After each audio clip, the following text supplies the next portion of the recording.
राष्ट्राय स्वाहा. नमस्कार.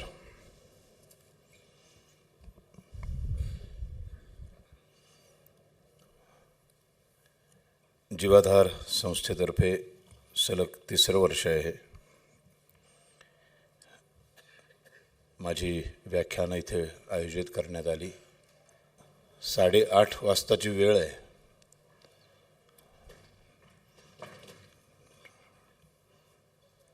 आणि 9 वाजेपर्यंत आपण येत राहतो.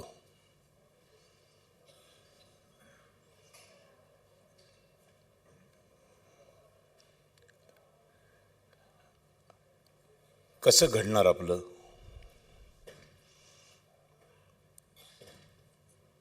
आयुष्यामध्ये यशस्वी व्हायचं असेल,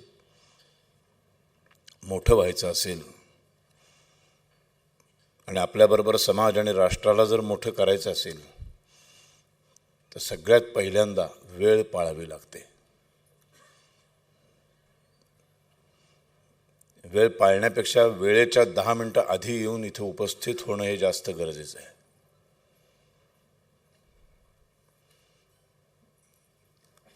त्यामुळे मला आशा आहे की उद्या तरी तुम्ही नक्की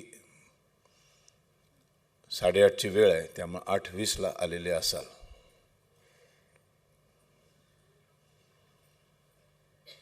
प्रभू श्रीराम विषय, फक्त श्रीराम असं लिहिले बघा विषय. त्याचं कारण आहे, रामकथा सांगायला मी नाही आलोय. ती कथा सर्वांना माहिती आहे. रामाची कथा सर्वांना माहिती आहे. अयोध्येमध्ये मंदिर झालं, तिथेही बरेच लोक जाऊन आले असतील. प्रत्येकाच्या घरामध्ये रामाचा फोटो असेल, रामाची मूर्ती असेल, पूजा करतो आपण. पण अयोध्येमध्ये मंदिरात जाऊन आलं, दर्शन घेऊन आलं, फोटो बिटो काढले, सगळं झालं. आणि घरी आल्यानंतर जर तुम्ही आपल्या सख्ख्या भावाशी भांडत असाल, वडिलांशी भांडत असाल की प्रॉपर्टीचं विभाजन करताना माझ्या भावाला जास्त दिलं आणि मला कमी दिलं, बायकोशी भांडत असाल, तर त्या अयोध्या जाऊन रामाचं दर्शन घेतल्याचा शून्य उपयोग आहे. काही उपयोग नाही त्याचा.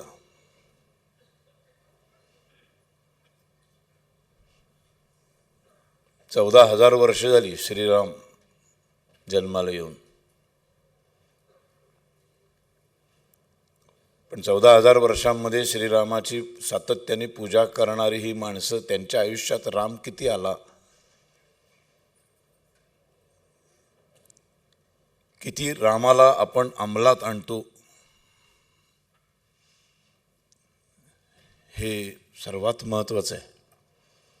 आणि 3 दिवस मी हाच प्रयत्न करणार आहे की राम आपल्याला काय शिकवतो, राम आपल्याला काय सांगतो, कोण आहे राम.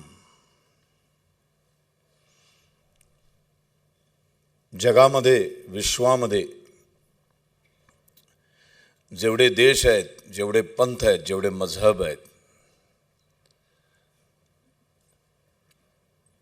जेवढ्या देवदेवतांची नावं आहेत, फक्त आपल्याच नाही, इतर पंथांमधली, इतर मजहबमधली, मी इतर धर्मातले कधीच म्हणणार नाही, कारण धर्म एकच आहे, हिंदू धर्म, सनातन हे धर्म. बाकी कुठलेही धर्म नव्हेत. बाकी सगळे आहेत ते मानवनिर्मित पंथ, मजहब, संस्था. कारण ज्या रामाची गोष्ट आपण सांगणार आहोत तेव्हा हे सगळं अस्तित्वातच नव्हतं. 14,000 वर्षांपूर्वी ना ख्रिस्ती होता धर्म, ना इस्लाम होता, ना काहीच नव्हतं. या विश्वाची निर्मिती ज्यांनी केली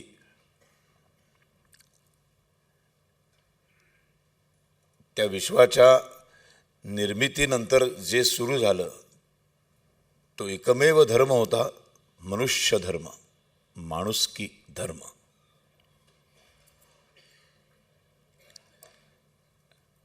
परमेश्वराने 10 अवतार घेतले, त्यातले 9 अवतार आत्तापर्यंत होऊन गेले. आता एक शेवटचा अवतार बाकी आहे.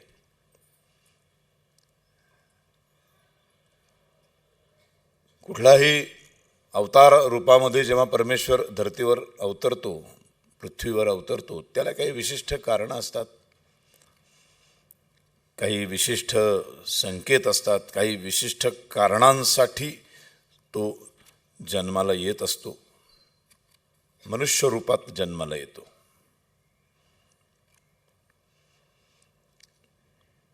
चार युग आहेत, सत्ययुग, त्रेतायुग, द्वापार आणि मग आत्ता चालू असलेलं कलियुग. आणि या कलियुगाच्या अंताला कल्कीचा अवतार घेऊन तो परत एकदा येणार आहे. यदा यदा हि धर्मस्य ग्लानिर्भवति भारत, हे जे श्रीकृष्णाने म्हणून ठेवले आहे. तो पुढे म्हणतो की अभ्युत्थानम अधर्मस्य तदात्मानं सृजाम्यहम्, परित्राणाय साधूनां विनाशाय च दुष्कृतां धर्म संस्थापनार्थाय संभवामी युगे युगे. प्रत्येक युगामध्ये जेव्हा अधर्म माजेल, धर्माचा नाश व्हायला सुरुवात होईल, त्या वेळेला धर्माच्या रक्षणासाठी मी पुन्हा पुन्हा जन्म घेईल. त्यातले 9 अवतार घेऊन झालेले आहेत. माझ्या 10व्या अवताराची आपल्याला गरज आहे. एवढ्यात लवकर येणार नाही. अजून काहीच बिघडलेलं नाही आहे अवतार घेण्यासारखं. हजारो सकाळचे भोंगे निर्माण होतील, लाखो भोंगे निर्माण होतील. आता एकच चालू आहे, तेव्हा तो येईल कदाचित. पूर्ण वाटोळं व्हायची परिस्थिती जेव्हा निर्माण होईल तेव्हा तो येईल. तोपर्यंत तो वाट बघत असतो की तुम्ही आम्ही काय करतोय का. गोवर्धन तोच उचलणार असतो, पण तो प्रत्येक गवळ्याला संधी देतो की गोवर्धन उचलायला तू काय करणार आहेस. त्यामुळं आपलं काम फार महत्त्वाचं आहे. हा धर्म टिकवणं हा मनुष्याचा धर्म आहे. माणसाने माणसाशी प्रामाणिकपणे, प्रेमानं, कुठली इजा न करता, आपल्यामुळे कोणालाही त्रास होणार नाही या भावनेतून जगणं हा धर्म आहे. याला धर्म म्हणतात. हा त्या परमात्म्याने निर्माण केला, ज्यानं सृष्टी निर्माण केली, ज्याने पृथ्वी निर्माण केली, ज्याने सजीव सृष्टी निर्माण केली, त्याने हा धर्म बहाल केला. त्याला धर्म म्हणतात. धर्म म्हणजे रिलिजन नाही. रिलिजन म्हणजे पंथ. त्यामुळे श्रीराम जन्माला आला, त्या जन्माला येण्याच्या आधीचे जे अवतार आहेत त्या अवतारांकडे एक नजर टाकणं फार गरजेचं आहे. कुठल्या कुठल्या काळात कसे कसे अवतार घेतले आणि मग श्रीरामाचा अवतार, मग त्याला वेगळं महत्त्व प्राप्त होतं. त्याची बॅकग्राऊंड, पार्श्वभूमी, पूर्वपीठिका फारच महत्त्वाची आहे. ही सृष्टी निर्माण केली आणि या सृष्टीवरती पहिला अवतार आहे तो मत्स्य अवतार, कारण फक्त प्राणी होतं.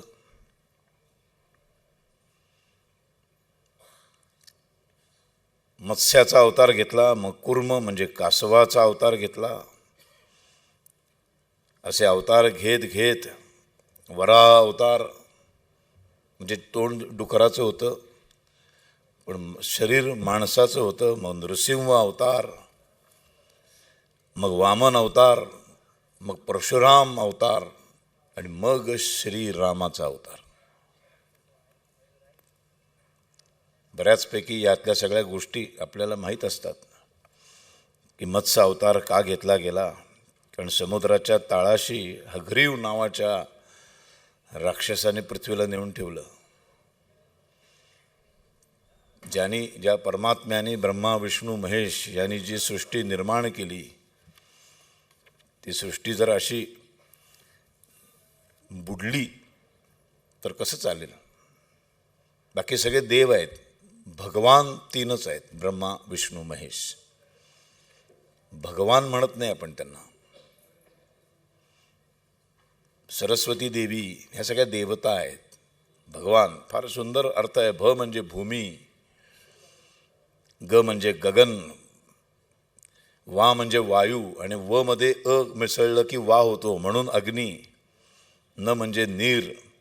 या पंचतत्वांचं मिलन म्हणजे भगवान.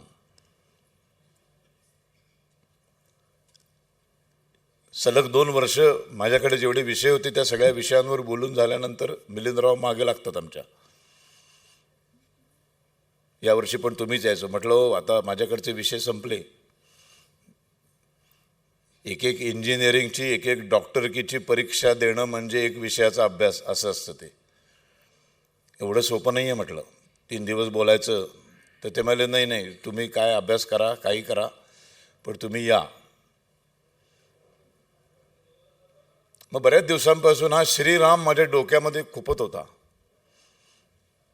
मी स्वतः अयोध्येला 2-3दा जाऊन आलो. मंदिर झाल्यानंतरही दर्शनाला जाऊन आलो. आणि मंदिरातून बाहेर आल्यानंतरच्या दर्शनानंतरची लोक आणि दर्शनाच्या आधीची लोक अशी दोघांचं माझं ऑब्झर्वेशन झाल्यावर माझ्या लक्षात आलं की राम कुणाला कळलेलाच नाही.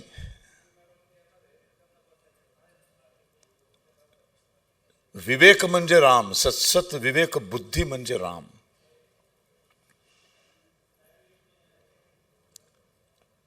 आपण विचारच करत नाही. कुठल्याही मनुष्याच्या आयुष्यामधला एक टर्निंग पॉइंट असतो. माणसं मोठी व्हायला सुरुवात होत नाही, महापुरुष निर्मितीला सुरुवात होत नाही. एक टर्निंग पॉइंट असतो, एक आरसा असतो. तो आरसा कोणीतरी दाखवावा लागतो. इसको आईना दिखाने की जरूरत है. हा आरसा दाखवणं फार गरजेचं आहे. आणि मग मला वाटलं की श्रीरामाची गोष्ट सांगण्यापेक्षा श्रीराम नावाचा आरसा दाखवूया. या आरशात इथे बसलेली सगळी माणसं एकदा स्वतःला बघतील. आपण नेमका आरशाचा दुरुपयोग करतो. आपण आरशात बघतो स्वतःला. स्वतःचं काय बघतो? बाह्यांग बघतो, अंतरंग बघतच नाही. आणि अंतरंग बघत नाही तोपर्यंत आपले दोष आपल्याला दिसत नाहीत, आपल्या चुकाच आपल्याला दिसत नाहीत. ते बघायला आपण तयारच नसतो. आरसा दाखवायला तयार असतो, आपण बघायला तयार नसतो. आपण फक्त वरचं टिकली बघतो, केसांचा कोंबडा आलाय का बघतो, टक्कल पडले का बघतो, गोरे दिसतोय काळे दिसतोय, शर्ट कसा घातलाय. श्रीराम आपल्याला अंतरंगात डोकवायला शिकवतो, झिरो व्हायला शिकवतो, मायनस व्हायला शिकवतो. म्हणजे कधी कधी माझ्या डोक्यात विचार येतात की समजा श्रीराम राजा झाला असता, पण नंतर झाला तो. पण जेव्हा ठरलेल्या वेळेला जर झाला असता, त्याचं जो ठरलेली वेळ होती, दुसऱ्या दिवशी सकाळी राज्याभिषेक होणार, त्या दिवशी जर प्रभू श्रीराम, प्रभू नाही तेव्हा प्रभू नव्हते, ते राम होता, दशरथाचा पुत्र, एका राजाचा पुत्र राम, तो आता राजा होणार, तो राजा झाला असता तर काय झालं असतं? तर आज रामावर व्याख्यान नसतं झालं.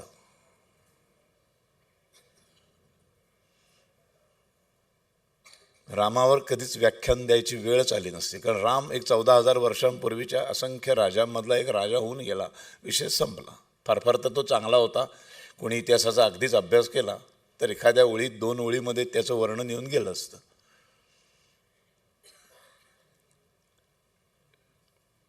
पण एका क्षत्रिय राजाचा, राम नावाच्या मुलाचा मर्यादा पुरुषोत्तम प्रभू श्रीराम होणं, हा जो प्रवास आहे ना, हा प्रवास होण्यासाठी त्या क्षत्रिय राजाच्या सुपुत्राला, राजकुमाराला आधी शून्य व्हावं लागलं.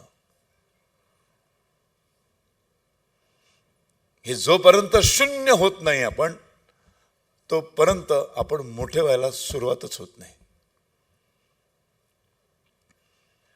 हे शून्य होणं फार गरजेचं आहे. हजारो बियाणं जमिनीमध्ये रुजवली जातात, सगळीच झाडं होत नाहीत.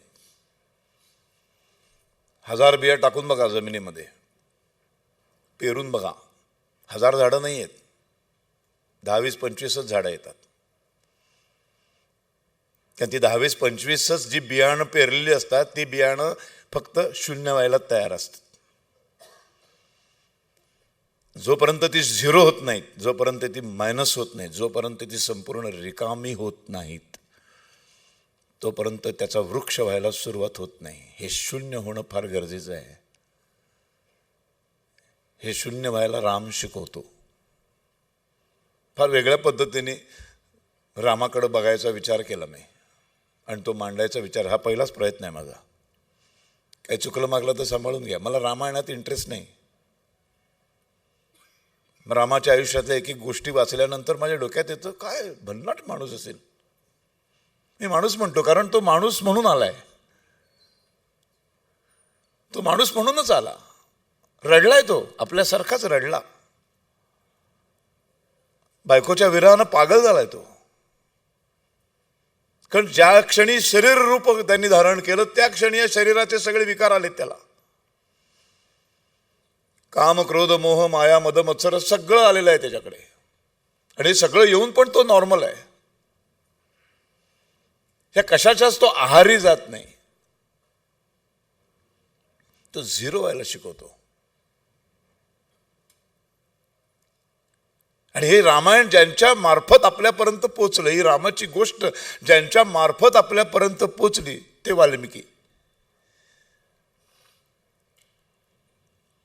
वाल्मिकी सुद्धा, वाल्याचा वाल्मिकी हा प्रवास आहे ना, हा झिरो होण्यामुळं झालेला आहे. नंतर दरोडे टाकत बसला तर, लुटत बसला तर तो कधी मोठा नसता झाला. त्याला कोणीतरी एक आरसा दाखवलाय. बाबा आमट्यांचं आयुष्य बदलायला कोणीतरी एक आरसा दाखवणारा एक महारोगी भेटला. सावरकर, टिळक, छत्रपती शिवाजी महाराज सगळ्यांच्या आयुष्यामध्ये एक आरसा दाखवणारं कोणीतरी असा एक क्षण होता. तिथून त्यांचं आयुष्य बदललंय. तिथून ते सामान्य माणसाचे महापुरुष, महाअवतार व्हायची सुरुवात झाली. तुकाराम महाराज, सावकाराचा मुलगा, सावकारीच करत राहिला असता तर कधीच तुकाराम बोल्लोबा आंबोलेचा जगद्गुरु संत तुकाराम महाराज झालेच नसते. राम आपल्याला आधी शून्य व्हायला शिकवतो, अंतरंगात डोकवायला शिकवतो. आपण तयारच नसतो. सगळे विष्णूचे अवतार आहेत. म्हणजे सृष्टी निर्माण केली ब्रह्मा, विष्णू आणि महेश. अवतार मात्र सगळे विष्णूचे आहेत. ते एका ठिकाणी फार सुंदर लिहिले, प्रोटॉन, इलेक्ट्रॉन, न्यूट्रॉन हे एकत्र केले की एक ॲटम बनतो. हा प्रोटॉन आहे म्हणजे हा ब्रह्म आहे, इलेक्ट्रॉन आहे म्हणजे विष्णू आहे, आणि न्यूट्रॉन म्हणजे शंकर आहे. एक क्रिएटर आहे, एक डिस्ट्रॉयर आहे. एक विनाश करणारा आहे, एक क्रिएट करणारा आहे, एक निर्माता आहे, एक संपवणारा आहे. त्याच्यामधलं जे नियोजन करणारा आहे तो विष्णू आहे. म्हणून अवतार सगळे विष्णूचे आहेत. तो पृथ्वी बुडवायला निघाला. अरे पृथ्वी बुडवून कसं, मी निर्माण केले. ते ज्यांनी निर्माण केले तो विनाशाची वेळ पण त्यांनी ठरवलेली आहे ना, तेव्हाच विनाश होणार. असं मध्येच कोणीतरी एखादा राक्षस येऊन कसं तो संपून चालेल. मग मला अवतार घ्यावा लागेल. मग तो मत्स्य अवतार घेतला. मग त्या मत्स्याने ती पृथ्वी वर काढली, सुरक्षित ठेवली. म्हणून बघा ना, पृथ्वीवरती संपूर्ण ह्याच्यामध्ये सर्वात जास्त काय तर जल आहे, सर्वात जास्त पाणी आहे, जमीन फार कमी आहे. हे टिकवण्याचं काम विष्णूचं आहे. हे संवर्धन आणि मग संरक्षण म्हणून सगळे अवतार आहेत. प्रत्येक वेळेला दानवांचं वर्चस्व वाढत गेलं, त्या त्या वेळेला त्यांनी शेवटी अवतार घेतले. देवांचंही काही चालू झालं नाही. त्या त्या वेळेला ते अवतार घेऊन या पृथ्वीचं संरक्षण आणि संवर्धन केलं. कधीतरी विनाश होणारच आहे याचा, पण तो त्यांनी ठरवला त्याच वेळेला ते करणार आहे. तुमच्या आमच्या हातात नाही, दानवांच्या हातात नाही, राक्षसांच्या हातात नाही, अधर्माच्या हातात नाही. मग त्या त्या वेळेला तो अवतार घेतो आणि त्याचं संरक्षण करतो, संवर्धन करतो, मेंटेन करतो. मेंटेनन्स फार महत्वाचं आहे.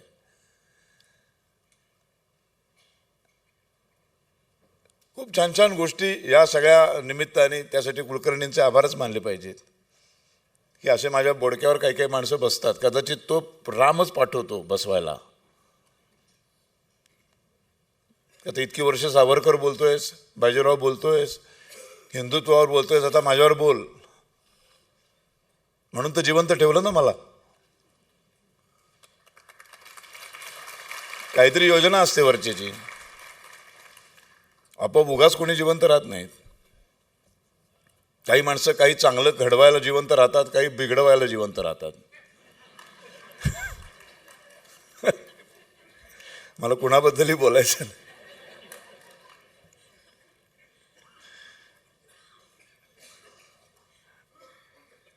तर हा आरसा फार महत्वाचा आहे. मग वाल्याला आरसा दाखवायला कोणीतरी आलं, काही कोणीतरी एक पाहिजे ना. ती वेळ असते ती प्रत्येकाच्या आयुष्यातली. ती वेळ आली की ती माणसं बरोबर आयुष्यामध्ये येतात. तसे नारद मुनी आले, त्याने आरसा दाखवला.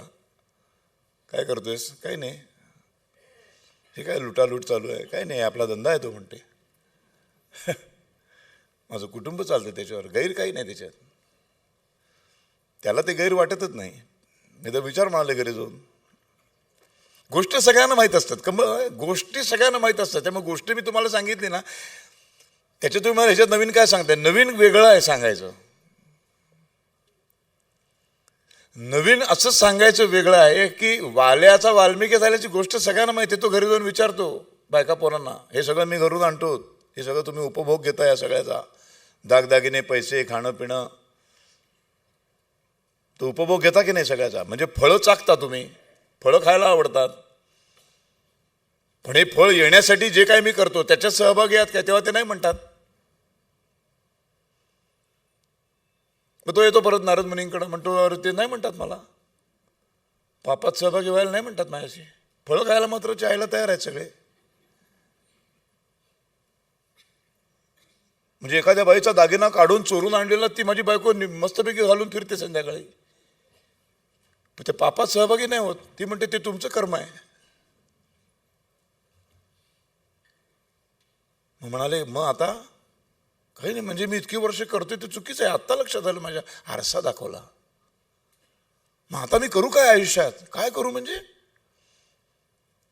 नेमकं कशासाठी जगायचं याचा शोध घे, ते ध्येय ठरव. मग ते ठरवणार कसं? एवढं सांगितलं ते पण सांगा, ध्यानाला बस, आतमध्ये शिर, ध्यानधारणा कर, समाधी बस, समाधिस्थ अवस्थेत बस. सोपं नाही ते, अवघड आहे. प्रयत्न तर कर, हळूहळू कळेल तुला नेमका तू कशासाठी आहेस आणि तुला नेमकं काय साध्य करायचं आहे आणि कुठं जायचंय. आणि मग ते तिथून वाल्याचा वाल्मिकी होण्याची सुरुवात झाली. मग नेमका माणूस म्हणून मी काय करायचं, माणूस म्हणून कशाला जन्माला घातला, मग माणसाचं नेमकं कर्तव्य काय आहे, मनुष्य जात अशा सगळ्याचं चिंतन सुरू झालं. फार गरजेचं आहे चिंतन. स्वतःला वेळ देणं हे सगळ्यात आवश्यक आहे. तुम्ही विचार करा की तुम्ही 24 तासात स्वतःला किती वेळ देता.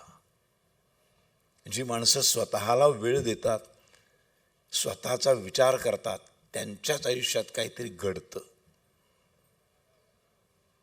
आपण देत नाही वेळ.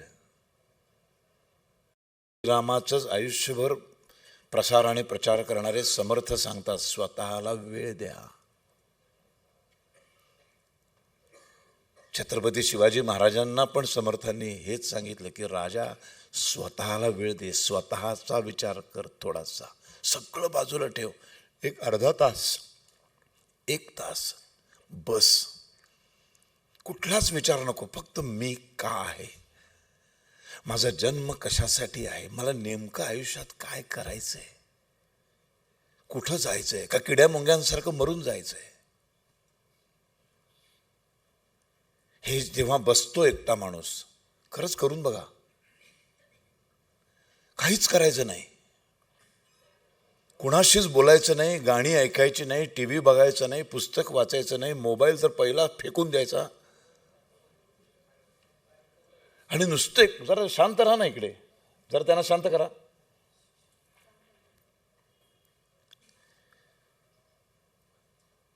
मंडळी, मी जेव्हा आजारी होतो ना, त्यावेळेला माझ्या आयुष्यामध्ये असे असंख्य क्षण आले की जेव्हा माझ्याकडे करायलाच काही नव्हतं, मी एकटा बसायला लागलो. म्हणजे 2019च्या आधीचा शरद पोंक्षे आणि 19 नंतरचा वास्ट चेंज झालाय माझ्यामध्ये, मला जाणवतो तो. असं नुसतंच बसायचं शांत की ना आपोआप असंख्य विचार सुरू होतात.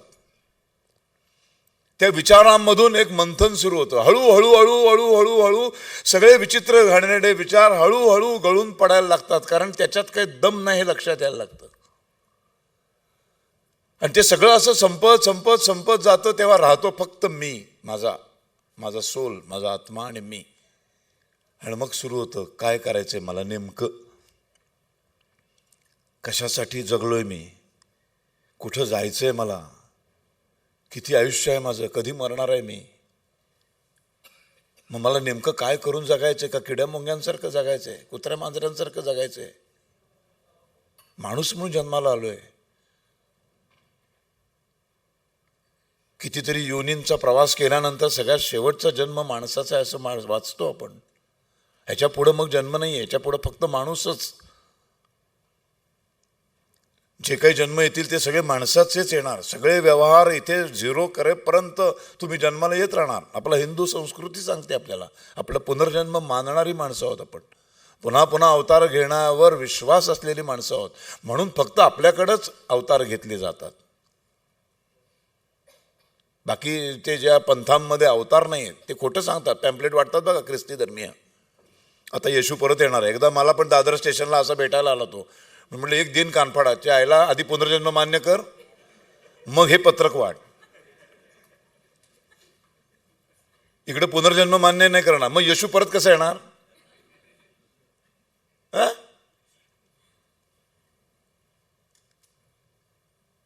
मग तुम्ही शांत बसता, एकटे बसता, तेव्हा तुमच्या डोक्यात विचार सुरू होतात. तसा तो वाले एकटा बसला, तो बसला आणि मग हळूहळू नकळत चिंतनाला सुरुवात झाली आणि मग जन्माचं खरं कारण सापडायला लागली त्याला. विवेक म्हणजे काय, सत्सत विवेक बुद्धी म्हणजे काय, चांगला माणूस होणं म्हणजे काय, सगळ्याची उत्तर हळूहळू हळूहळू हळूहळू त्याला सापडायला लागली. सगळ्या गोष्टींच्या जाणीवा व्हायला लागल्या आणि इतक्या त्या गुंग होऊन गेला. हे खरं खोटं हे किती रंगवून सांगितलेलं आहे ह्याच्यात मला जायचं नाही आहे, कारण असंख्य प्रकारची रामायणं आहेत. मला एवढंच माहिती आहे की सगळ्यात खरं रामायण आहे ते फक्त वाल्मिकींनी लिहिलेलं. त्याच्यात अशा असंख्य रचलेल्या रंगवलेल्या गोष्टी नाही आहेत. आपण खूप प्रेम करतो ना एखाद्यावर, ते खूप प्रेम, आपलं खूप प्रेम जडतं, तेव्हा आपण ना नसलेल्या गोष्टी पण त्याच्या नावावर चिकटवतो. जसं आता माझी ओळख करून देताना त्यांनी काय काय सांगितलं मला माहिती आहे, तिथे बसून मी हसत असतो, यातलं काही नाही आहे. मी ते भयंकर काय काय बोलतात, सूर्यबीर्यच बोलले एकदम.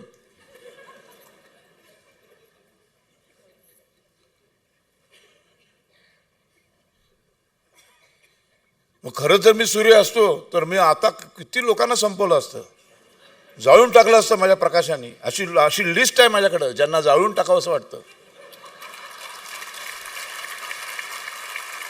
म्हणजे खोटं आहे ना ते.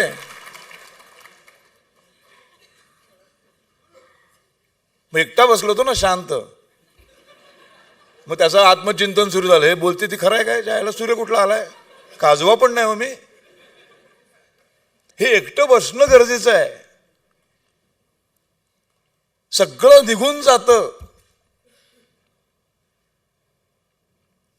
एकदा ना सगळी वाद्य बसली होती, संमेलन धरलं वाद्यांचं. पेटी होती, तबला होता, ढोलकं होतं, संतूर होतं, तंबोरा होता, वीणा होती, बासरी होती, जेवढी जेवढी वाद्य आहेत सगळी बसली होती गप्पा मारत.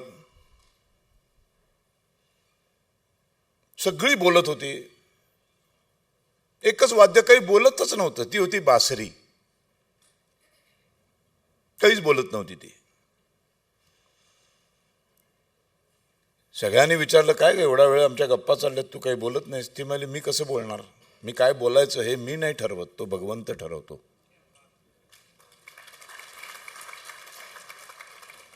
सात स्वर आहेत, बासरीला भोकं 6 आहेत बघा.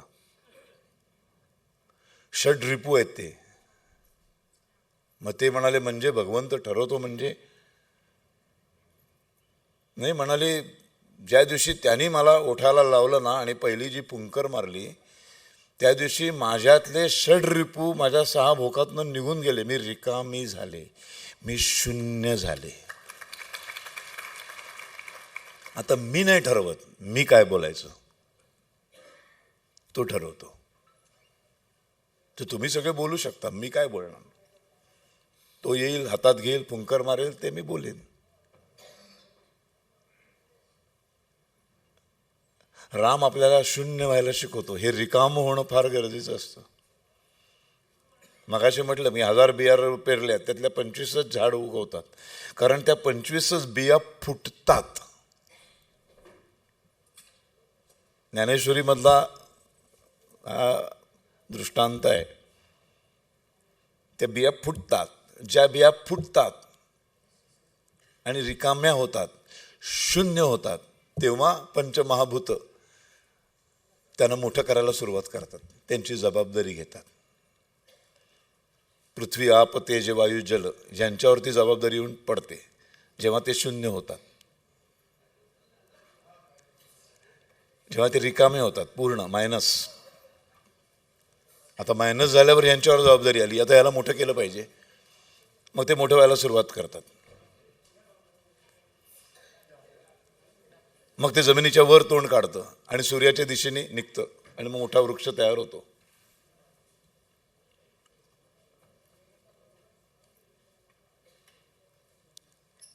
हे जे मोठं होणं आहे ना, आणि मग त्याला फुलं येतात, मग त्याला फळं येतात.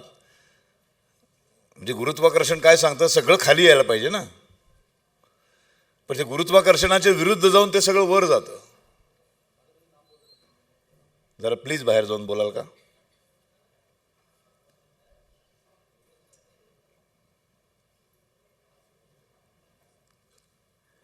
म्हणून शून्य व्हायला राम आपल्याला शिकवतो. किती किती जबरदस्त असेल बघा, की एक क्षत्रिय राजाचा राजकुमार, ज्या सगळीकडं पताका लागल्या, सगळीकडं सुंदर वातावरण आहे.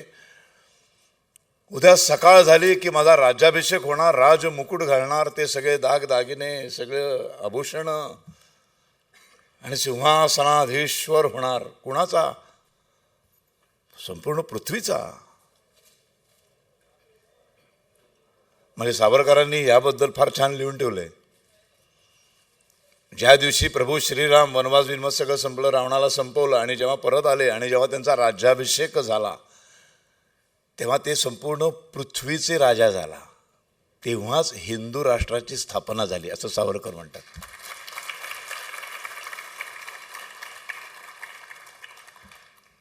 कारण राम म्हणजे माणुसकी धर्म, राम म्हणजे मनुष्य, मनुष्य जात, मनुष्य धर्म, माणुसकी धर्म, मानवता धर्म. मग त्याच्यात सगळंच आलं. त्या धर्माची स्थापना संपूर्ण पृथ्वीचं जेव्हा राज्यपद त्याला मिळालं तेव्हाच झाली ना. त्यामुळे हिंदू राष्ट्र आहे आणि ते हिंदू राष्ट्रच राहणार. कारण तो अवतार भगवंतानी घेतलेला आहे. भगवान त्यांनी घेतलेला आहे अवतार. त्यांनी जे निर्माण केले ते असुर संपू शकत नाहीत. असुरांचं काही काळ वर्चस्व असतं, जसं आता ते वाढत चाललेलं आहे.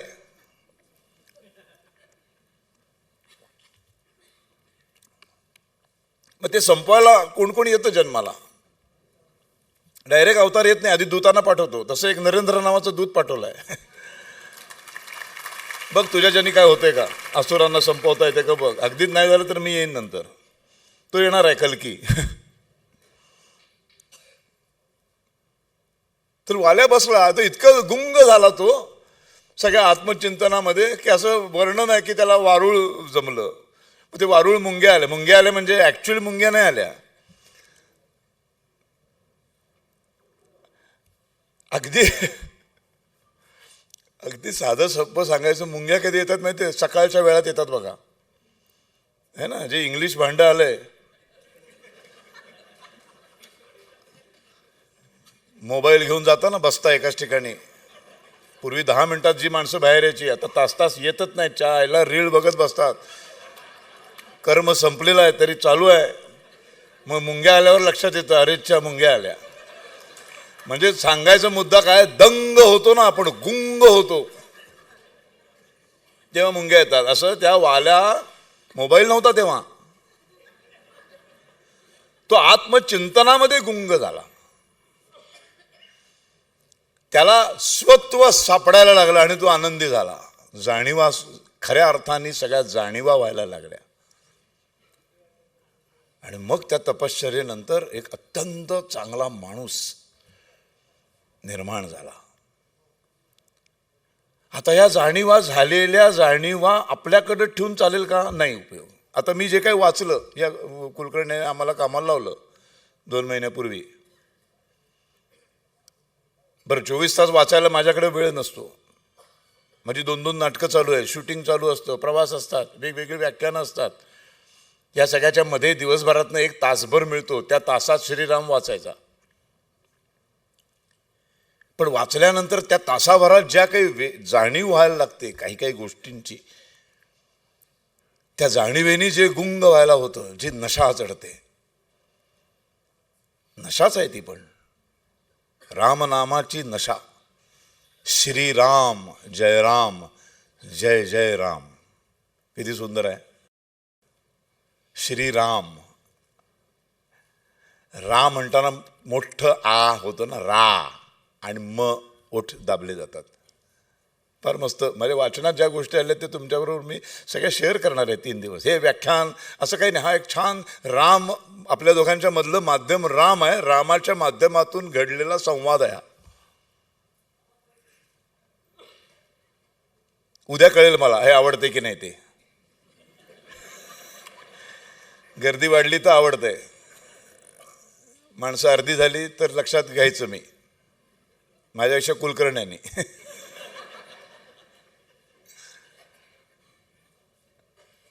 रा म्हटलं, फार मस्त लिहिलंय त्यांनी. रा म्हटलं की आतली सगळी घाण, आतली सगळी नकारात्मकता बाहेर पडते. आणि लगेच दुसरं काही घाणेरडं आत येऊ नये म्हणून लगेच म म्हणायचं आणि ओटालोट दाबायचे. किती छान आहे. राम. नुसते उभे असताना असे या सगळ्या सेलिब्रिटींची वाट बघत पोलिसांना सांगतोय, रस्त्यावर बिचारे उभे असतात, दया येते मला. तेव्हा एवढंच सत्कर्म करा, राम राम म्हणत राहा. आयुष्याचं भलं आहे हो.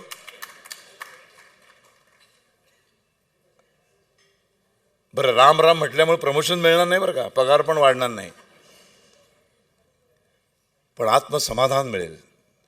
ते उभं किती वेळ राहिलात कळणारच नाही तुम्हाला, एवढी ताकद आहे. श्रीराम.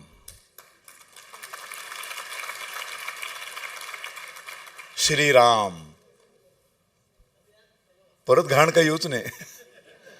परत उघडायचं, पुन्हा राज म्हणायचं, सगळी घाण टाकत राहायचं. इतकं सुंदर आहे. काय छान छान वाचायला मिळतं या निमित्ताने. आणि मग वाचलेलं असतं ना, हे कधी एकदा काय आलं. अच्छा, मी म्हटलं काय साक्षात रामच अवतारला की काय. अरे धन्यवाद धन्यवाद.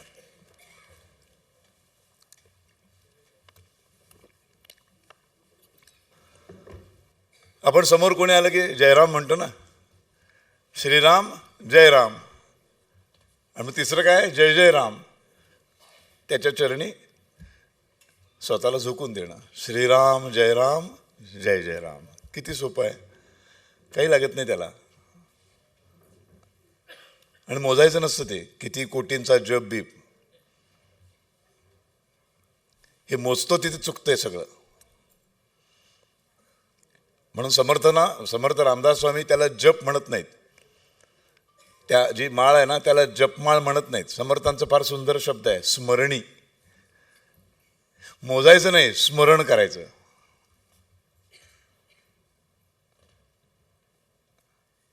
तर त्या सगळ्यामुळं त्याला मुंग्या आल्या, सगळ्यांची जाणीव झाली, या जन्माची जाणीव झाली, या जन्म कशासाठी का घेतला या सगळ्याची त्याला जाणीव झाली.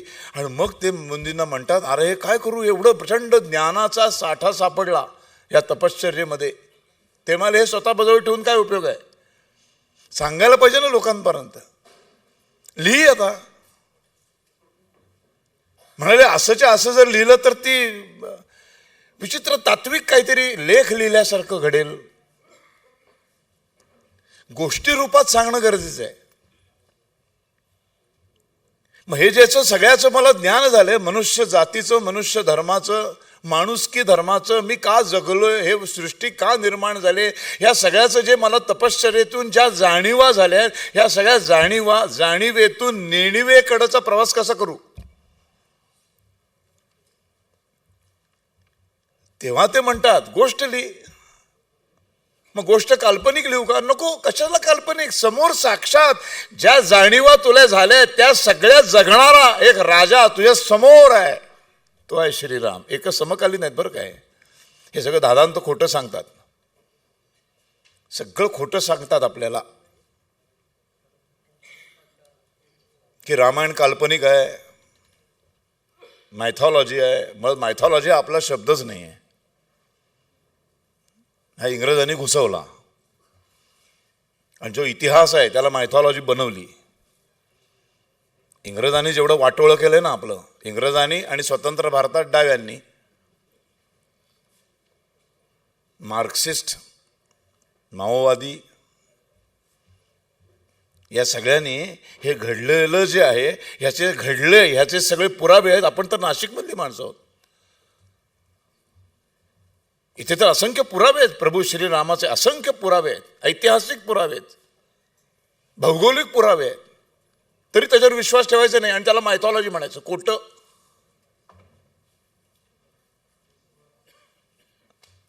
बरं, मायथॉलॉजी हा शब्द पण आमच्याचकडनं चोरला, आम्ही मिथ्या म्हणतो ना, त्यातनं मिथ्यालॉजी म्हणून तो मायथॉलॉजी आला.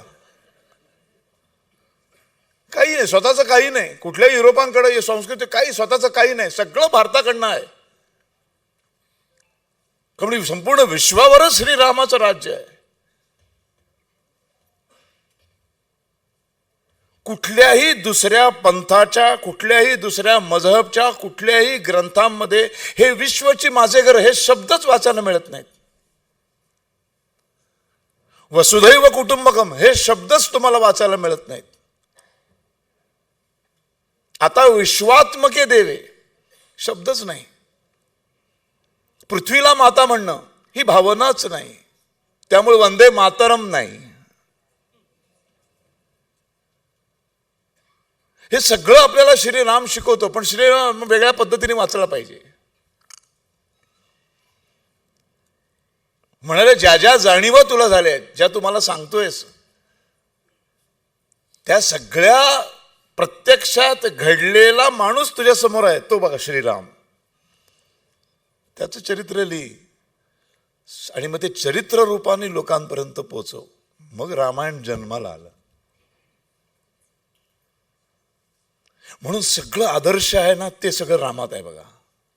आदर्शातलं आदर्श, कसा माणूस असावा, कसा राजा असावा, कसा पुत्र असावा.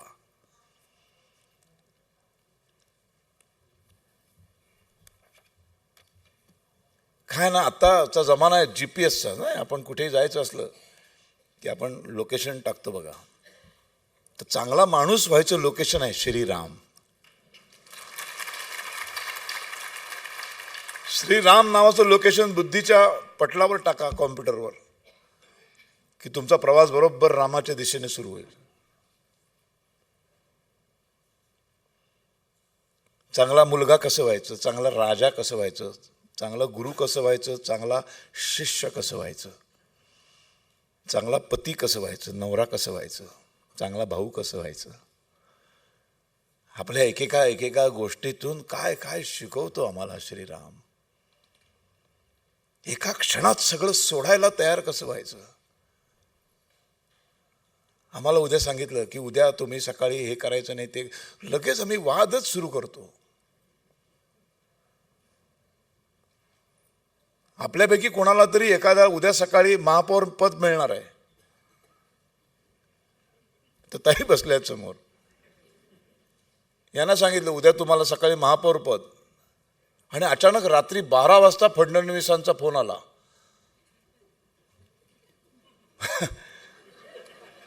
आता तेच करणार ना फोन. उदाहरण म्हणून सांगतोय बाई, ताई तुम्ही असं मनावर घेऊ नका की ताई ते एक प्रॉब्लेम आहे काय, आपल्याला काही मतपेट्यांचा विचार करावा लागेल, तुम्ही कुलकर्णी आहात, त्यामुळं तुम्ही उद्या महापौर पदावर बसायचं नाही. एका क्षणात बाई म्हणते ओके, नाही म्हणणार का, का नाही नाही मी भेटायला येते, रात्री गाडी नाशिकवरनं मुंबई, सकाळी वर्षा बंगल्यावर. काय झालं ते सगळं सांगतो, ते मी तुम्हाला सगळं सांगतो. आजच्या आधी महापौरपद त्यांना मिळू दे, मग आपण उद्या बसू, मी तुम्हाला नाराज करणार नाही, दुसरं काहीतरी देईन.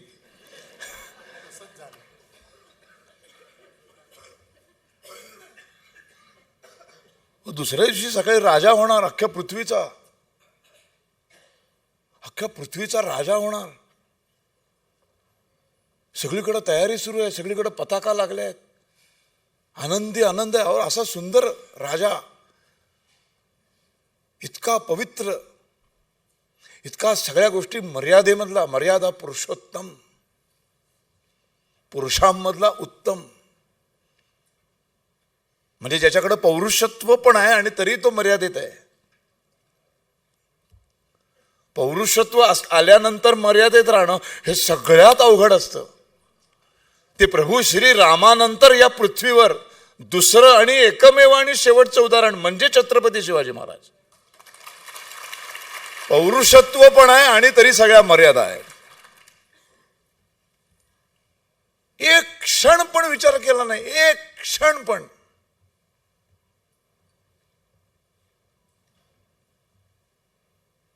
फ्रॅक्शन ऑफ सेकंद पण विचार नाही केला आणि हो म्हणाले लगेच.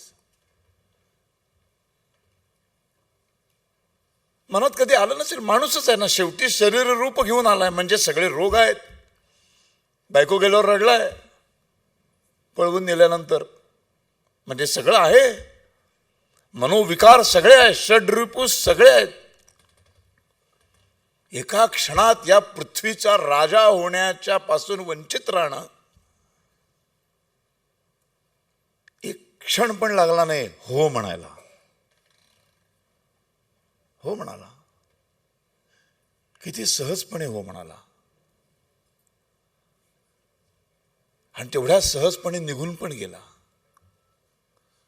ज्या दुसऱ्या दिवशी सगळी अशी आभूषणं, तो मुकुट, असं सगळं परिधान करायचं होतं, तिथे सगळं उतरवण्याची वेळ आली. सगळं उतरवून ठेवलं, सगळं उतरवलं, एक भगवी कपनी घातली आणि निघाले. पौरुषत्व असून मर्यादित राहिलेत, पण सगळं उतरवलंय. ऐका, सगळं उतरवलंय. एक गोष्ट मात्र सोबत न विसरता घेऊन गेलेत, ते म्हणजे शस्त्र, धनुष्यबाण.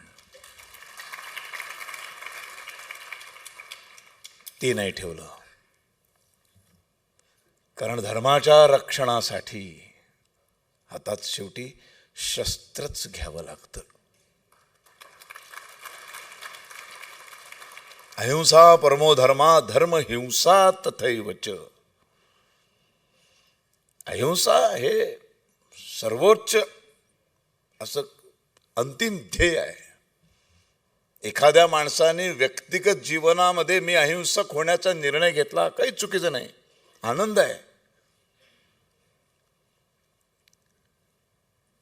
पण अहिंसक झालो म्हणजे निशस्त्र होणं नाही. अहिंसक होण्याचा अर्थ निशस्त्र होणं नाही. शस्त्र हातात असताना मी अहिंसक आहे म्हणणं याला अर्थ आहे. की तुम्ही अहिंसक झाला, जग अहिंसक नाही ना झालं. जगाने शस्त्र टाकलेली नाहीत समोरच्यानी. आणि ज्याला संपवण्यासाठी मुळात हा अवतार आहे तो रावण, त्याच्या हातात तर सगळी शस्त्र आहेत.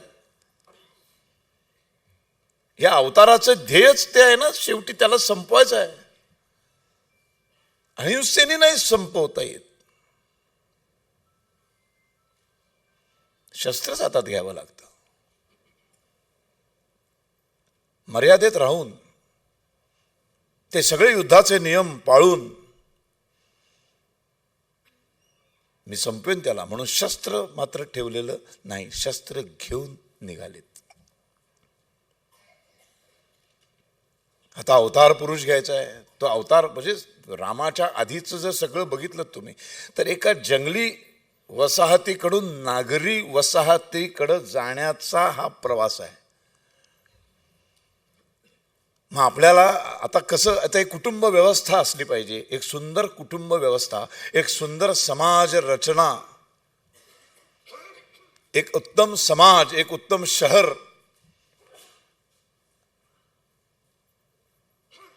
ह्या अनेक वेळा पृथ्वी बुडवलेल्या आपल्या विविध अवतारातून त्याला सगळ्याला सुरक्षित केलंय. आता हे जे सुरक्षित आहे हे छान टिकवणं. मग हे टिकवायचं कसं, तर एक छान कुटुंब व्यवस्था पाहिजे, एक नागरी व्यवस्था पाहिजे. कसं बोलायचं, कसं खायचं, कसं प्यायचं, कशी आंघोळ करायची, कशी संतान वाढवायची, काहीच माहीत नसलेल्या एका समाजाला एका विशिष्ट प्रवासामधनं इकडं तिकडं न्यायचं आहे. एका रानटी जंगली अवस्थेतून एका सुनागरी अवस्थेकडं जाण्याचा हा प्रवास आहे. आता मला जे काही माहितीच नाही तर मी कसं जाणार, नाशिकला कसं जायचं मला माहितीच नाही. मग मी GPS लावतो, मग तो मला सांगतो left right take U turn. Siddhi बाई सांगते गुगलची.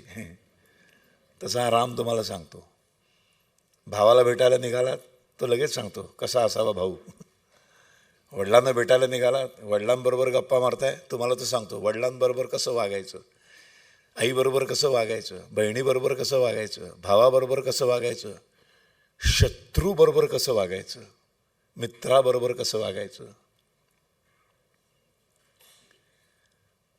म्हणून सगळं आदर्श आदर्श आदर्श आदर्श म्हणून सगळ्या मर्यादा, सगळ्याच्या चौकटी, सगळ्याच्या सीमा. म्हणून हा रामाचा अवतार आहे. आणि जेव्हा सगळं सुंदर शिकवलं लोकांना कसं जगावं, आणि मग कसं सुंदर असा एक नगर तयार झालं, एक भारत नावाचं, एक पृथ्वी नावाचं एक सुंदर विशाल संस्कृती तयार झाली, ती मेंटेन झाली. जेव्हा सगळं असं स्थिरावतं ना तेव्हा त्याच्यात एक शिथिलता यायला सुरुवात होते नकळतपणे. संघर्ष संपतो, द्वेष संपतो. मग वर्षानुवर्ष, हजारो वर्ष असं एक सुंदर आयुष्य जगल्यानंतर शेवटी माणसं आहेत ती. मग सतत छान बसायचं तर जरा वाकडं बसून बघू अशी एक विकृती सुरू होते. मग हळूहळू हळूहळू त्या मर्यादा ओलांडायची वृत्ती तयार होते. आणि मग त्या मर्यादा ओलांडून ओलांडून ओलांडून ओलांडून कसं सगळं छान आहे, सगळंच आहे. आता पोलीस डिपार्टमेंटची गरजच नाही, कारण गुन्हाच होत नाही. हळूहळू पोलीस कर्मचारी कमी व्हायला लागतात आणि एक लक्षात येतं की आता ते बंद करावं, गरज नाही. तारायंत्र बंद झाली, गरज नाही. पोस्टाचं पत्र बंद झालं, डायरेक्ट मोबाईलमधनं करता येतं सगळं. आता ईमेल पाठवला येतो, न्यायालयाने ईमेलला मान्यता दिली, ॲग्रीमेंटसुद्धा आमचे ईमेलमध्ये होतात. ती कागद संपले, ज्याची ज्याची गरज संपते ते हळूहळू बंद होतं. मग सगळंच जण रामासारखे वागायला लागले. सतत सुंदर जग सुरू झालं, जग सुंदर झालं, सगळंच मानवता धर्म प्रस्थापित झाला. असं सगळं छान छान झाल्यानंतर मग पुन्हा एक माणूस, विकृती आहे ना माणसाची, मग त्याने हळूच हे करून बघू काय होते का. आता पोलीसच नाही तर शिक्षा कोण करणार? अरेच्या काहीच होत नाही, मग असं करून बघू, तसं करून बघू. हळूहळू हळूहळू ती वृत्ती वाढायला लागते आणि मग मर्यादा ओलांडायला सुरुवात होते. आणि अशा सगळ्या मर्यादा ओलांडून ओलांडून ओलांडून सगळं विकृत व्हायला लागलं. तेव्हा मर्यादेत कसं राहावं हे श्रीरामाने शिकवलं. आणि मर्यादा ओलांडल्यानंतरच्या लोकांचं काय करायचं यासाठी 7000 वर्षांनी श्रीकृष्णाने जन्म घेतला. आणि मग मला मर्यादा ओलांडणाऱ्यांचं काय करायचं हे सांगायला सुरुवात केली त्याने. त्यामुळे श्रीराम मग आपल्या संस्कृतीमध्ये, आपल्या सगळ्या वेदांमध्ये, उपनिषदांमध्ये, पुराणामध्ये हे संपूर्ण पुनर्जन्माची थेरी लिहिलेली आहे. माणूस जन्माला का येतो, कसा येतो, आई वडील आपण चॉईस करतो. कधी कोणी गरुड पुराण वाचलं असेल, कुठल्या आई वडिलांच्या पोटी जन्माला यायचं हे तुमच्या आधीच्या गत जन्मांच्या कर्मावर ठरतं.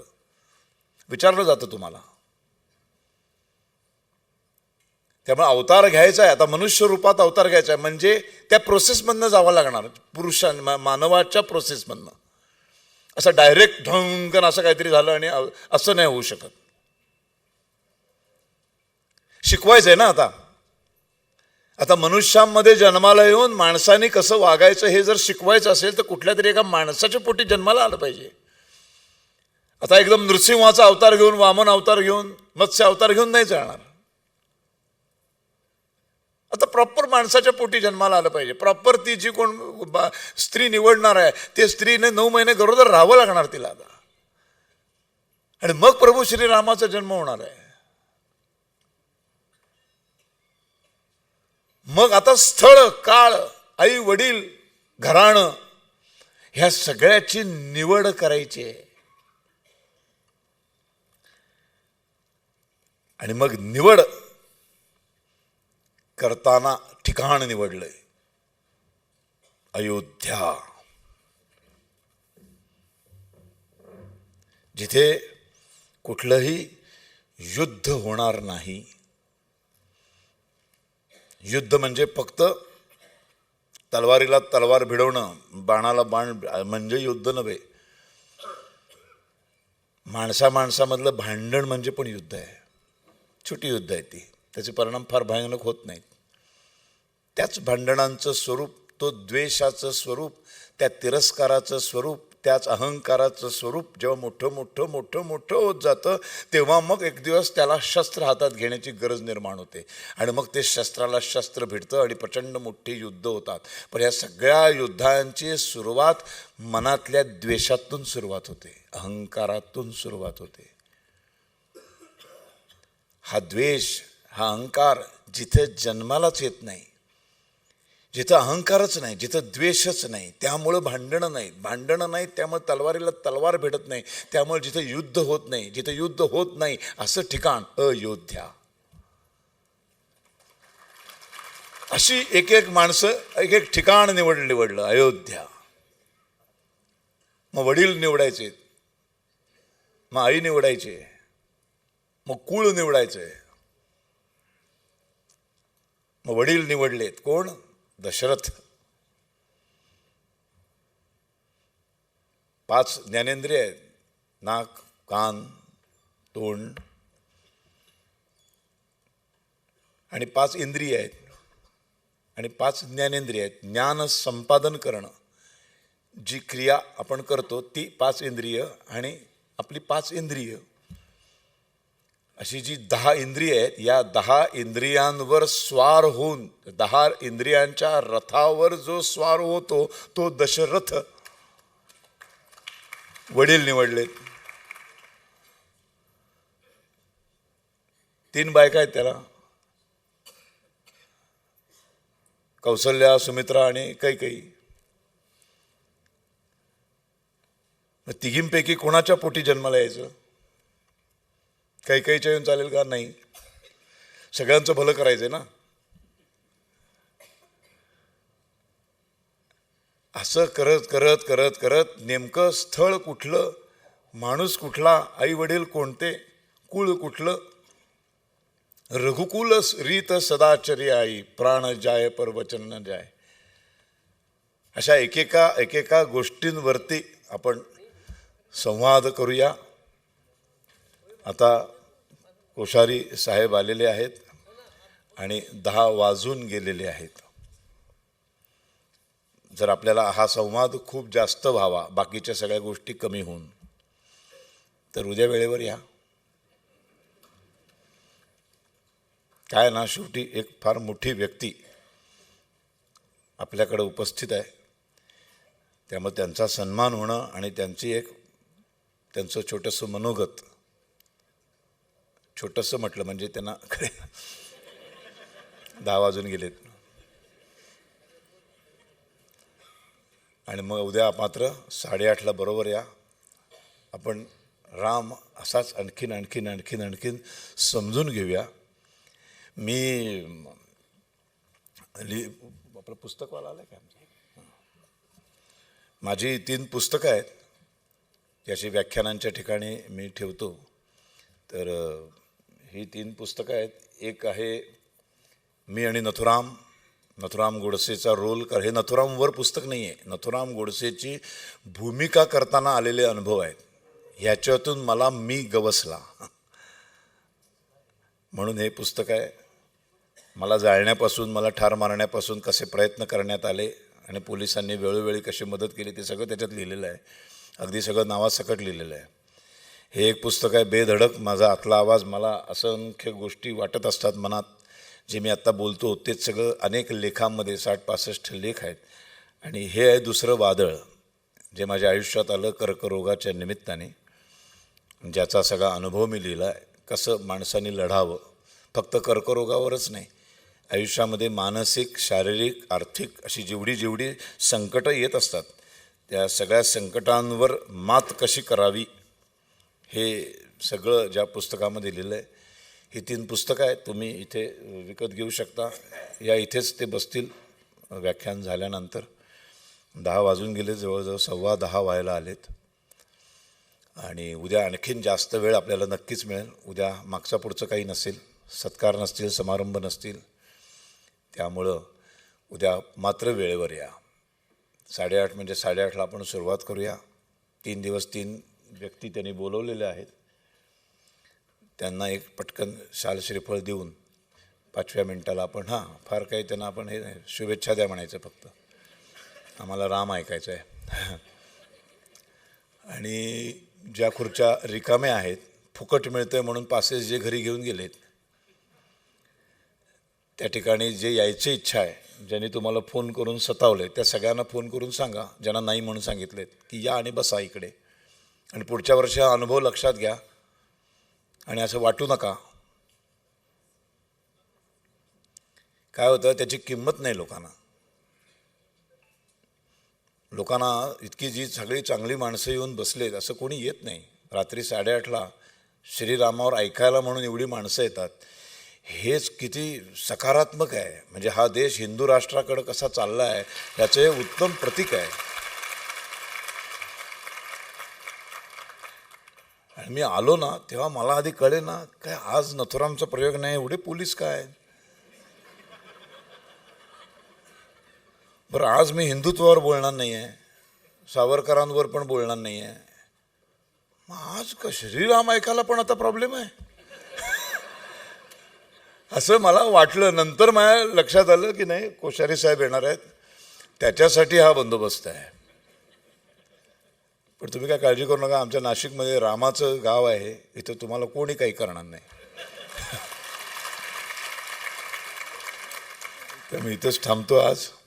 उद्या आपण पुढे श्रीराम त्यांनी दशरथच का निवडले, कौसल्या म्हणजे नेमकं काय, कैकई म्हणजे नेमकं काय, हनुमान म्हणजे नेमकं काय, हे एकेका गोष्टीवर चिंतन करत आपण 3 दिवस छान गप्पा मारू, साधू.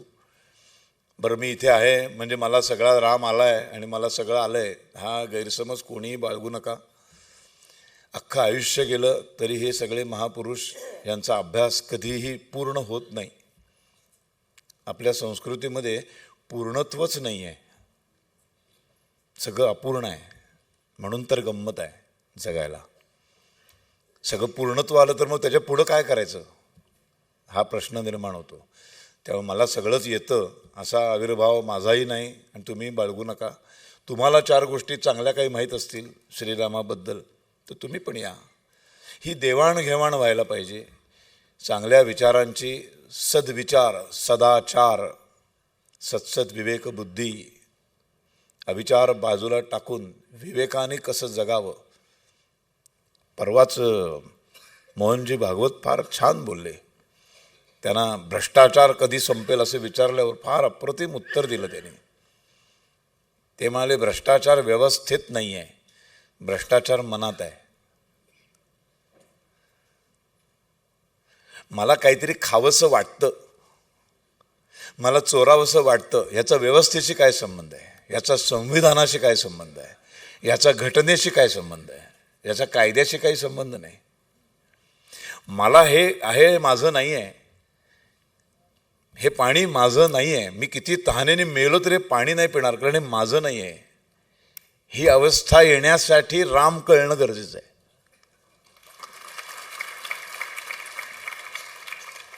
म्हणजे तहान लागले पण समोर पाणी आहे पण ते माझं नाही आहे, मी नाही पिणार. माझं हक्काचं जेव्हा पाणी मला कोणीतरी देईल तेव्हाच मी ते पिईन. ह्याच्यासाठी संस्कार व्हावे लागतात. चांगले संस्कार, चांगल्या संस्कारातून एक सुसंस्कृत माणूस तयार होतो. आणि चांगला माणूस कधीच असे घाणेरडे प्रकार करत नाही, कारण ते घाणेरडे विचार त्याच्या मनाला शिवत नाही. शिवले तरी झिटकारून टाकण्याची त्याच्यात हिंमत असते, ताकद असते. आणि हे सगळं कळण्यासाठी आपल्याला हे सगळे अवतार शिकले पाहिजेत, वाचले पाहिजेत. आपल्याला वाल्याचा वाल्मिकी झालेला कळला पाहिजे. कसं काय होऊ शकतं इतकं ट्रान्सफॉर्मेशन कसं काय, कुठून आलं आहे. त्यामुळे एकटं बसणं, चिंतन करणं, मनन करणं. आत्तापर्यंत जे काही माझं आयुष्य आहे, मी आता 50शीचा आहे, कोणी 60चा असेल, कोणी 45शीचा असेल, ही 40, 45, 60 वर्षात मी नेमकं काय केलं ह्याचा विचार त्या एकट्याला स्वतःला वेळ देण्यास सुरू होतो.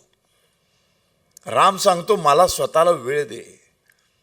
तो एक राम प्रभू श्रीराम झाला आणि 500 वर्षांनी त्याचं मंदिर उभं राहिलंय. बघा, श्रीरामाचं मंदिर मारामाऱ्या करून तलवारीला तलवार भिडवून पण बनवता आलं असतं. जसं रामाचं मंदिर तलवारीला तलवार भिडून, हत्या करून, विटंबना करून, स्त्रियांवर अत्याचार करून, माणसं ठार मारून रामाचं मंदिर पाडून तिथे बाबरी उभी राहिली की नाही. जसे संस्कार आहेत तशी माणसं वागली. पण आपलं हक्काचं, आपलं स्वतःचं हक्काचं श्रीरामाचं मंदिर मात्र रामाच्या भक्तांनी जे रामाने मर्यादा घालून दिल्या त्या मर्यादेतली लढाई लढून जिंकले.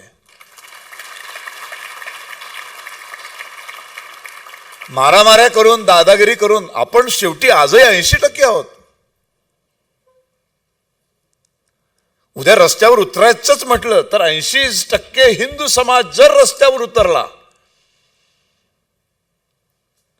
तर या अधर्मीयांना संपायला 2 मिनिटं नाही लागणार. पण आपल्याला राम हे शिकवत नाही. राम शेवटच्या क्षणापर्यंत समोरच्याची सत्सद विवेक बुद्धीला हलवायचा प्रयत्न करतो. आदल्या दिवशीपर्यंत रावणाला निरोप पाठवत राहिला ना, नको रे, लढूया नको. लढण्याने रक्तपात होणार आहे, संपणार आहेत माणसं, काही त्यातून निष्पन्न काही होणार नाही. ऐकायलाच तयार नाही. 400 वर्ष लढलो आपण सामंजस्याने. प्रभू श्रीरामासारखेच आम्ही सुद्धा सुग्रीवाला पाठवलं, आम्ही सुद्धा हनुमंताला पाठवलं, सगळ्याला पाठवलं, प्रयत्न केला. आमचं हक्काचं मंदिर आम्हाला राहू दे, उभं करू दे, स्वतःहून द्या जागा. नाही, ऐकायलाच तयार नाहीत. मग कधीतरी एकदा ती तलवार, तो धनुष्यबाण रामाला पण घ्यावा लागला. आणि मग संपवलं ना, मारलं ना. तसं एकदा बाबरी मशीद एकदा पाडावी लागली, तो एक बाण मारावा लागला, पण बाण मारल्यानंतर मग परत मारतच राहिलो का? नाही, थांबलो, एक दणका दिला आणि थांबलो, आता तरी सुधार. आणि पूर्णपणे न्यायालयीन लढाई लढली आणि 500 वर्षांनी त्या प्रभू श्रीरामाचं मंदिर उभं केलं. तो पुन्हा त्याच दिमाखात उभा राहिला, त्याच हिरे माणकांसहित उभा राहिला. त्याची हिरे माणकं, त्याचं सोनं नाणं त्या मंदिरातलं ज्यांनी लुटलं ते आज पंक्चरचं दुकान काढून बसलेत. राम पुन्हा त्याच दिमाखात उभा राहिला. पंक्चरचं ऐकायला अशी माणसं येत नाहीत, राम ऐकायला माणसं येतात. त्यामुळं हा संवाद आपण असाच उद्या परवा जेवढं जेवढं मी या गेल्या 2 महिन्यात जे काही वाचलं ते तुमच्यासमोर तुमच्याबरोबर शेअर करायचा प्रयत्न करणार आहे. प्रयत्न आहे हा, समजून घ्या. आवडला तर सांगा, म्हणजे पुन्हा पुढल्या कुठेतरी गावात जाऊन हे म्हणता येईल. नाही आवडलं तर सांगा, आत्ता बंद करा, लगेच बंद करेन मी, मला काही प्रॉब्लेम नाही. आपण आता भगतसिंह आलेले आहेत आणि त्यांचा सन्मान आणि त्यांचे 2 शब्द मनोगत, त्यांचा अनुभव, त्यांचं श्रीरामाबद्दल त्यांचं काही विचार वेगळा असू शकतो, तोही ऐकूया. शेवटी हा संवाद आहे, श्रीराम हे माध्यम आहे, म्हणून विषय रामकथा नाही आहे. आणि रामकथेसारखं इथे भगभगीत असं सगळं बसून मी सिंहासनावर बसलो असं ते काहीतरी घेऊन, नाही का, अशी विचित्र डिझाईनचं काहीतरी कपाळावर वगैरे काढलं आहे, असलं काही नाही बघा. साधा जब्बा घातलाय, त्यातल्या त्या विचार अजिबात डिझाईन नसलेला पहिल्या दिवशी घालूया म्हटलं. कारण राम आपल्याला साधं राहायला शिकवतो, सगळ्याचा त्याग करायला शिकवतो. जर आवडलं असेल तर उद्या नक्की या. आपल्या बाजूच्या काय काय खुर्च्या रिकाम्या आहेत, तिथं आपली आपली 2-2 माणसं घेऊन या आणि जास्तीत जास्त तरुण मंडळींना आणा. काय होतंय, सगळं आयुष्य संपल्यानंतर राम ऐकून काही उपयोग नाही. आता हे राम म्हणायची वेळ आलेलीच असते.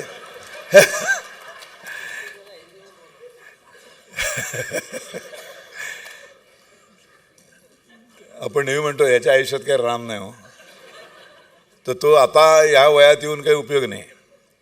तर ज्या योग्य वयात तो राम आला पाहिजे, सत्सत विवेक बुद्धी, विवेक म्हणजे काय, सदाचार म्हणजे काय, हे जर त्या योग्य वयात जर मुलांना कळलं तर काहीतरी आयुष्यात भलं घडेल. त्यामुळं येताना उद्या जरा तरुण मुलं जर घेऊन आलात तर फार बरं वाटेल. आणि या उद्या, आवडलं असेल तर, नाहीतर आला नाहीत की मला कळेलच उद्या. इथेच थांबतो. धन्यवाद. राष्ट्राय स्वाहा.